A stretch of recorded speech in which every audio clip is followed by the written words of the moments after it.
O sistema está se desagregando, novas formas de articulação ainda não surgiram, certo? E o resultado prático é pessoas muito inseguras. E pessoas muito inseguras são muito suscetíveis a reagir a apelos de ódio, de gritaria, coisa do gênero, porque se sentem perdidas. Nós temos transformações profundas, né? No essencial, nós temos três desafios. Um, que é o ambiental. Não é só o clima, que é um desastre que está se avolumando de maneira dramática, mas nós temos a liquidação da vida nos mares, no solo. Nós em 40 anos perdemos 52% dos vertebrados do planeta, até os insetos estão desaparecendo, as abelhas estão desaparecendo, a polinização está se fragilizando. Nós temos um excesso de quimização de tudo,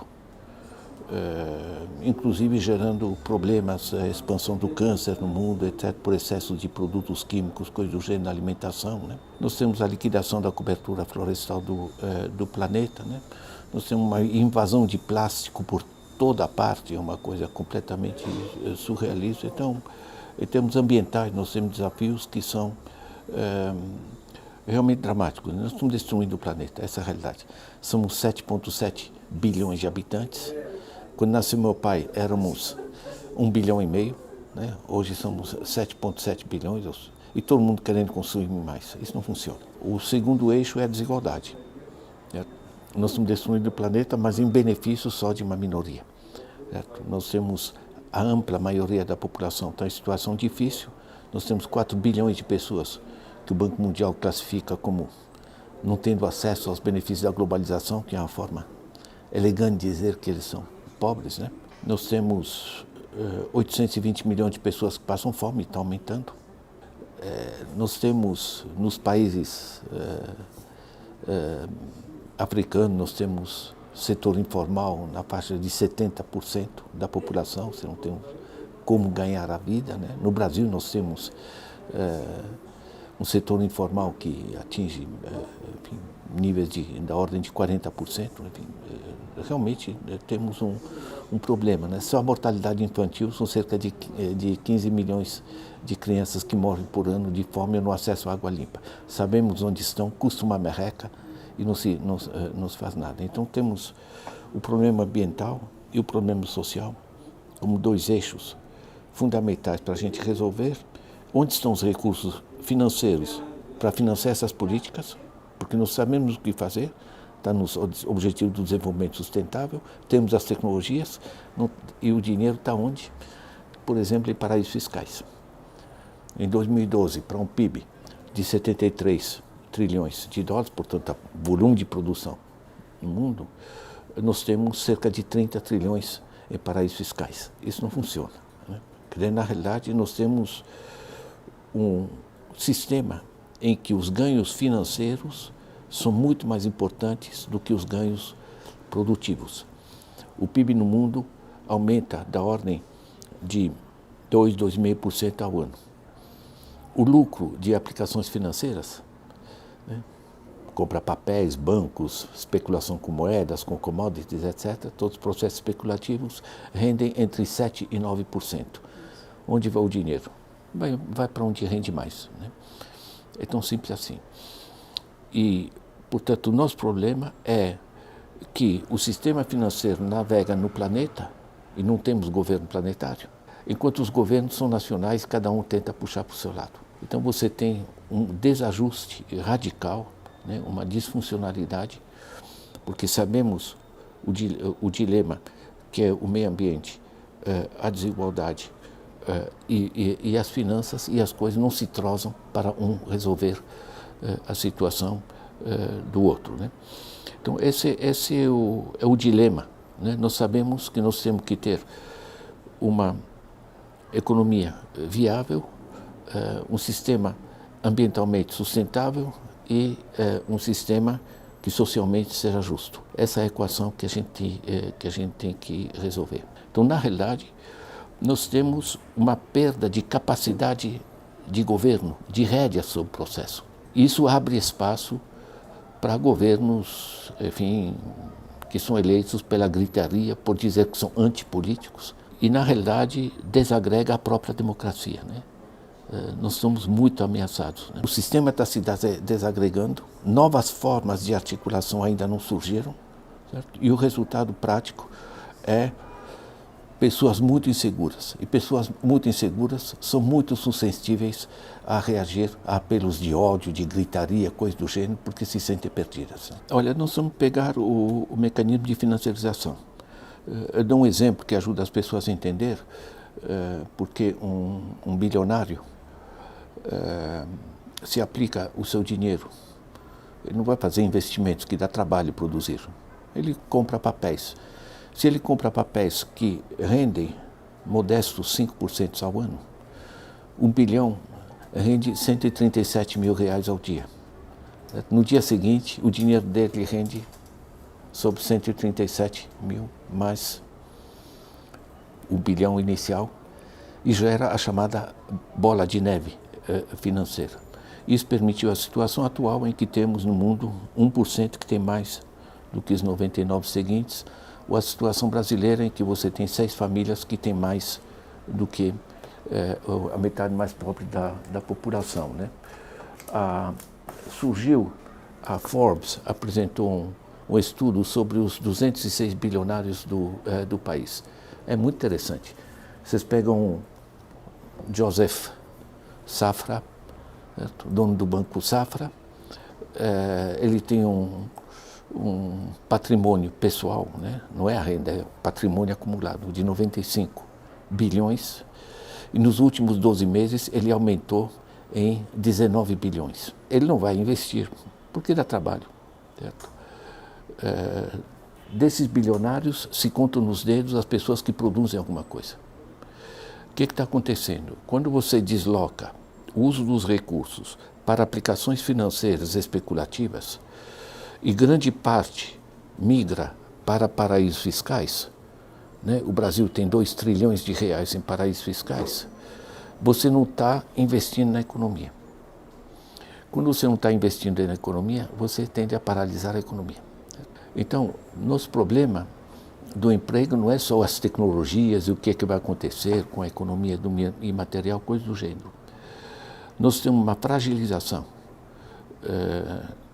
da economia em geral, que ela para. Eles quebraram a economia através, porque você não pode conseguir tanto dinheiro assim para todo o sistema financeiro e ter ao mesmo tempo dinheiro, digamos, para as famílias consumirem, para as empresas investirem e para o Estado poder desenvolver políticas públicas. Gerou-se um dreno. Esse dreno quebrou a economia.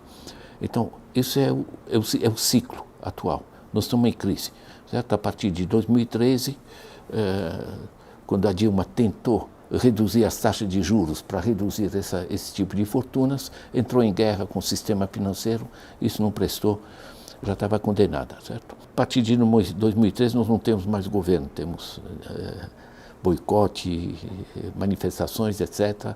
Ela se elegeu, mas como disseram, vai se eleger, mas não vai governar, não governou, certo? E agora nós já estamos no 6º ano de paralisia. Brasil são 210 milhões de habitantes, força de trabalho 105 milhões, certo? Desses 105 milhões, empregados, que a gente chama de emprego, ou seja, o cara tem carteira de trabalho, tem horário, enfim, tem uma empresa que pertence, certo? Apenas 33 milhões, certo? Nós estamos falando em 105, apenas 33. O emprego mudou. Uma coisa é dizer que as novas tecnologias, elas ameaçam empregos, né? Saem todos esses estudos, saiu agora da Organização Internacional do Trabalho, o futuro do emprego, né? Em que se diz que tantos empregos, tantas profissões vão desaparecer nos próximos anos, coisa do gênero. A preocupação é muito mais ampla. Mesmo antes dessas transformações, nós já temos uma gigantesca subutilização do trabalho. Toda a discussão de que nós não temos dinheiro para a Previdência, não temos dinheiro para isso, para aquilo, enfim, não está ligada ao que o Estado gasta demais e essas bobagens, né? Toda essa farsa que estão utilizando, né? Mas o fato que você tem uma imensa subutilização da nossa força de trabalho, né? O que acontece quando você tem mais dinheiro no Estado e que funcionou durante esses anos da década dourada. O Estado tem mais dinheiro. Como ele tem mais dinheiro, ele financia uma parte para o que as famílias precisam que não podem comprar. Eu não compro minha escola, eu não compro meu hospital. Eu tenho que ter acesso. São bens de consumo público. Então, aumentou o SUS, aumentaram a construção de universidades, de escolas, etc, etc. Ou seja, você melhorou ainda mais a situação das famílias, que aumentou sua renda, portanto, o dinheiro de compra, e aumentou o acesso ao bens de consumo público. Melhorou a situação das famílias. Eu fiz um cálculo simples. No governo Lula e Dilma, só o que se reduziu de mortalidade infantil são 300 mil crianças que deixaram de morrer. Tá? Isso é aritmética, não tem complicação. Certo? O que faz o Estado com a outra parte do seu dinheiro? Uma parte vai para consumo público, outra coisa, infraestruturas. Infraestruturas melhoram a produtividade das empresas, infraestrutura de transporte, telecomunicações, etc. Resultado, as empresas se tornam mais produtivas. Esse é o sistema que funciona. Certo? E não é complicado, não precisa ter grandes manuais de economia para entender como o sistema funciona. O que aconteceu é que com o sistema financeiro drenando as famílias, não sei quem ali está endividado, né? Mas no Brasil temos 64 milhões de adultos que estão enforcados nas dívidas, né? Chama negativados, né? O povo chama pessoas com nome sujo. Você travou, as pessoas não estão conseguindo pagar o que compraram, imagina comprar mais. Resultado, você travou a economia, certo? Porque travando a demanda, as empresas não têm para quem vender. Eu achei muito interessante o comentário de um empresário. Ele diz assim, realmente com a quebra dos direitos trabalhistas, está mais fácil eu contratar. Mas para que eu vou contratar se eu não tenho para quem vender? Então, na realidade, você paralisou a economia e, paralisando a economia, você reduziu os impostos pagos do consumo das famílias e os impostos da produção. Resultado, você quebrou o Estado. Eles quebraram o Estado, só que atribuem isso ao governo anterior, o que é uma farsa, né? Olha, a financiarização é geral, tá? É um processo que está ligado ao fato que o dinheiro deixou de ser moeda impressa pelo governo e passou a ser sinal magnético emitido por bancos. É um sinal magnético que viaja na internet, então o desajuste financeiro é global. O que tem é que no Brasil ele se tornou absolutamente grotesco, porque não tem técnicos, você tem uma população que nunca teve uma só aula como funciona o dinheiro. A gente estuda Dom João VI, Dona Carlota Joaquina, não estuda como funciona o dinheiro, certo? Então você tem uma fragilidade e as pessoas se deixam depenar de maneira escandalosa. Mas, na realidade, nós temos um sistema que é planetário e que simplesmente se deformou de maneira radicalmente mais forte. Esses caras de Wall Street, todos esses grupos, esses grandes bancos, eles chupam esse dinheiro, mas eles dizem, e vendem ações, as coisas, dizem, não, mas nós reinvestimos. Certo? Aí foram procurar quanto reinvestem. De cada 10 dólares, reinvestem 1. Certo? Porque o resto fica girando na ciranda financeira justamente porque a aplicação financeira rende mais. Nós temos a declaração também assinada de 130 bancos, dos maiores do mundo. Eles têm ativos de 47 trilhões de dólares, para um PIB mundial da ordem hoje de 80 trilhões. E eles declaram mais ou menos na mesma linha, certo? O princípio do respeito aos acionistas, de procurar não financiar projetos que danificam o meio ambiente, enfim, o conjunto desse processo, e pasmem, até transparência sobre seus fluxos financeiros, certo? Tantas empresas e tantos bancos declararem que nós vamos mudar, significa que estão começando a sentir o calor, certo? Por ter muita gente indignada no planeta. Esse negócio não está funcionando, certo? O sistema neoliberal durou 40 anos e não funciona, certo? O Joseph Stiglitz, que foi economista-chefe do Banco Mundial e economista-chefe do Clinton, diz que esse sistema foi um desastre retumbante.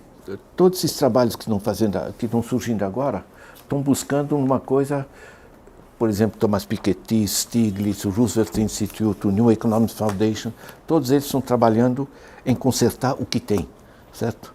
E não sonhando na coisa. Eu estou usando, vocês quiserem podem pegar no meu blog um estudo que chama Além do Capitalismo. Eu estou trabalhando com outro modo de produção. Eu acho que o que a gente está criando não é mais capitalismo. Você tinha era rural, feudalismo, etc., né? Base agricultura. Capitalismo é base indústria. Hoje a base é conhecimento. A base do conhecimento vai gerar outro modo de produção. Nós estamos indo para outra coisa. Nós estamos estudando muito como está se deformando o capitalismo e estamos estudando insuficientemente que novo sistema está se formando, né? E eu acho que estamos evoluindo para alguma coisa realmente nova, né?